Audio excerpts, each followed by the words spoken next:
starts not with a look, but with a sound.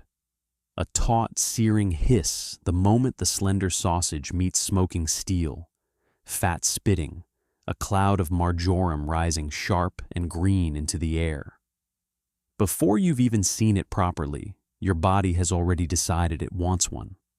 But here's the question nobody asks. Why is it so small? The answer takes us back to Nuremberg in 1313. The city was one of the wealthiest trading hubs in medieval Europe, but pork was expensive, and the city council knew exactly what butchers would do if left unsupervised. So they wrote laws. Strict, detailed, unapologetic laws governing the size, weight, and content of every sausage sold within the city walls. Butchers caught cheating the weight-faced fines. Repeat offenders faced worse. The result was a sausage no longer than a thumb, roughly 7 to 9 centimeters, that had to earn its reputation through flavor alone, not volume.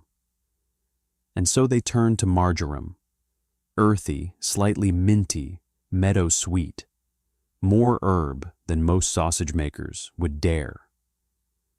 That single ingredient became the Nürnberger's signature, its fingerprint, its defense against being ordinary. 700 years of that recipe. 700 years of the same size, the same herb, the same beechwood fire. Which is why, when you finally hold one, the restraint feels deliberate rather than disappointing. The casing chars into a bronze lattice, shimmering with tiny translucent bubbles. Underneath, pale pork is laced with dark flecks of marjoram, more fleck than filler.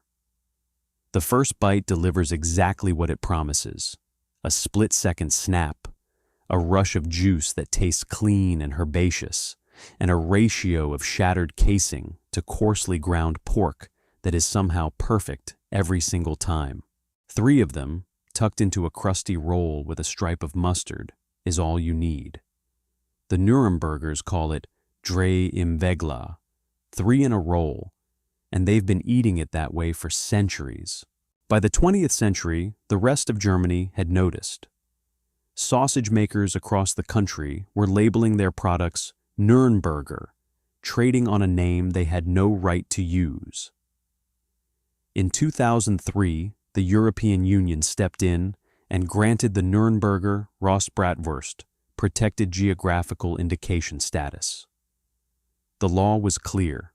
Only sausages made within the city limits of Nuremberg, following traditional methods, can legally carry that name. 700 years of craft, and eventually the continent had to write it into law just to keep it honest. That lingering note of marjoram is the quiet signature of something that never needed to get bigger to be better. It just needed to be protected. Next time, we're going deeper into the history of Franconian sausage culture and the city that turned strict regulations into a 700-year culinary legacy. Don't go anywhere.